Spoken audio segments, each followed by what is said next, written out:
Vous avez utilisé essentiellement le 4-4-2, mais vous avez également été connu à l'Udinese pour jouer en 3-5-2. C'est un système de jeu que l'on ne voit pas si souvent de nos jours, même s'il est encore pratiqué dans le football. Quels sont, selon vous, les avantages de ce schéma tactique? Eh bien, je pense que les avantages résident dans le fait que dans cette zone importante devant le but, vous avez 3 défenseurs centraux qui savent défendre.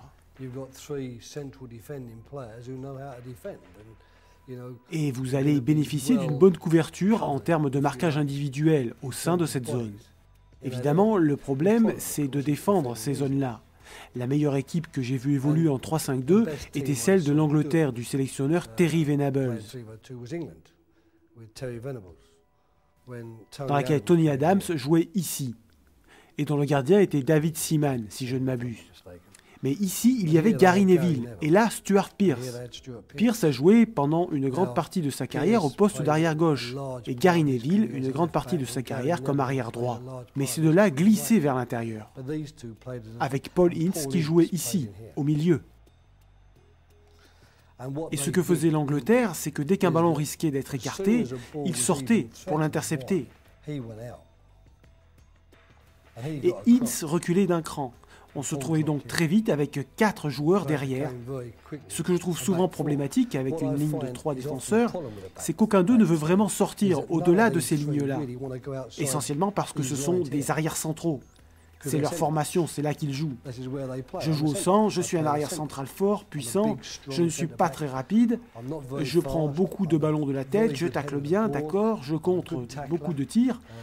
Mais ce que je ne fais pas, eh bien, c'est quand je suis dans cette zone, avec beaucoup d'espace autour de moi, et face à un Damien Duff ou un Arjen Robben ou un Cristiano Ronaldo qui vient vers moi, je ne veux pas sortir. Ils ne veulent donc pas sortir de cette zone.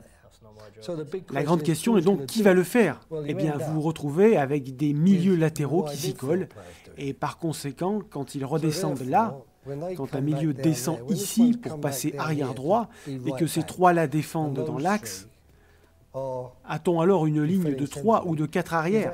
Voilà la question. Vous jouez avec des numéros, c'est de la sémantique pure.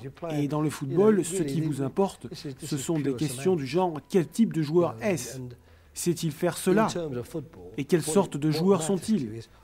Et ce joueur ici, va-t-il être aspiré trop loin? Ce qui sera souvent le cas. Il sera donc attiré vers l'extérieur en soutien et ce joueur voudra passer.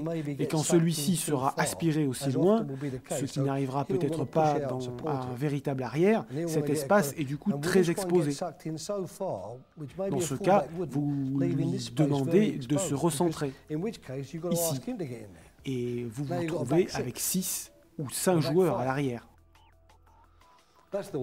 C'est comme cela que ça fonctionnait, à mon avis. Certains milieux défensifs centraux, comme Paul Ince, pouvaient facilement jouer arrière central s'ils le voulaient. Paul avait toutes les qualités requises pour jouer à ce poste. Il taclait bien, il était bon de la tête, fort dans les duels, courageux comme un lion. Il aurait pu jouer arrière central à côté des 4 autres arrières.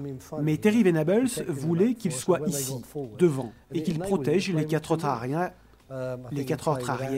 quand ils allaient vers l'avant. Cela lui permettait de jouer avec 2 ailiers. Je pense qu'il jouait avec Darren Anderton et Steve McManaman, qu'il ne voulait pas voir défendre dans ces zones. Terry ne voulait pas qu'il défende là parce qu'il savait que contre un adversaire de qualité, il pouvait s'exposer à un 1 contre 1, voire à un 1 contre 2. Or, ce n'était pas leur truc. Donc ce qu'il faisait, c'était utiliser ses joueurs efficacement. Stuart Pearce pouvait jouer arrière-gauche et Gary Neville est bon en arrière central. Mais tous deux aimaient sortir et faire le boulot sur les côtés. Il suffisait alors juste de s'assurer que Paul Ince rétrogradait, redescendait ou que Pearce coulissait suffisamment pour couvrir. Si je devais rejouer en 3-5-2, je ne choisirais pas 3 arrières centraux, mais je pourrais être prêt à le faire si cela convenait aux joueurs à ma disposition, dans ce type de situation, avec une vraie défense. La meilleure équipe que j'ai vue évoluer comme ça, réellement, c'était l'Ajax de Johan Cruyff. Ils avaient un gars qui s'appelait Ronald Spelbos, ici, et Frank Rijkaard, et ces deux-là étaient de vrais arrières.